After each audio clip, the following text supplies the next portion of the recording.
Après avoir ordonné aux enfants d'Israël de lui construire un sanctuaire, il dit en particulier à Moïse, « Regarde et fais d'après le modèle qui t'est montré sur la montagne. » Exode 25, 40.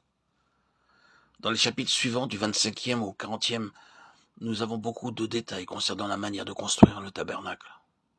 Lorsque tout l'ouvrage fut achevé comme le Seigneur l'avait ordonné à Moïse, la gloire du Seigneur descendit et remplit le tabernacle. Exode 40, 34. À partir de ce jour, le Seigneur commença à parler entre les deux chérubins. Livre des Nombres, chapitre 7, verset 89. Lorsqu'une personne voulait connaître la volonté de Dieu à l'égard de quoi que ce soit, elle allait vers Moïse ou Aaron.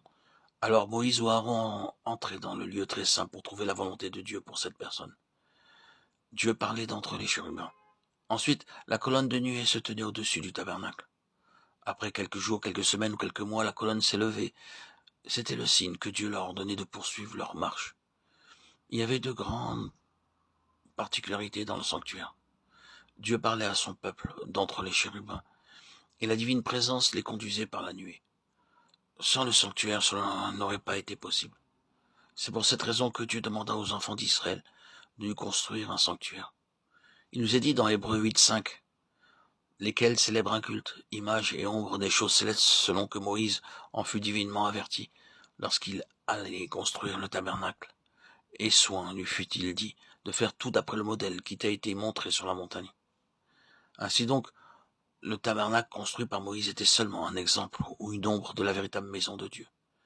De même que le sanctuaire avait été nécessaire dans la vie spirituelle des enfants d'Israël, la maison de Dieu l'est aussi pour nous. Mais où pouvons-nous trouver la maison de Dieu en ces jours? Pouvons-nous la trouver dans les grands et fastueux édifices religieux que nous voyons dans les différentes parties de ce monde?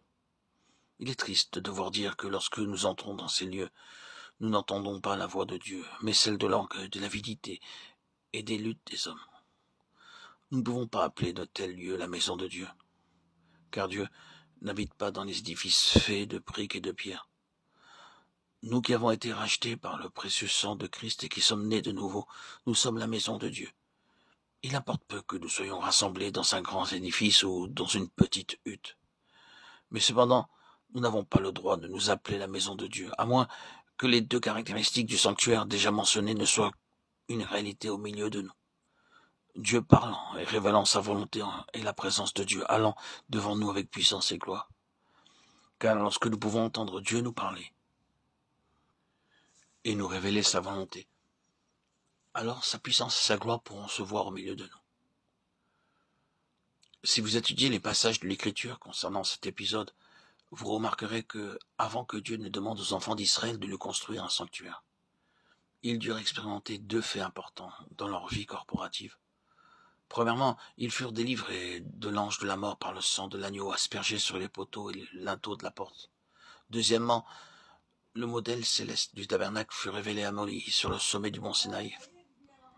Et c'est à travers lui qu'il fut communiqué au peuple. C'est alors seulement qu'il leur fut demandé d'apporter leur offrande volontaire.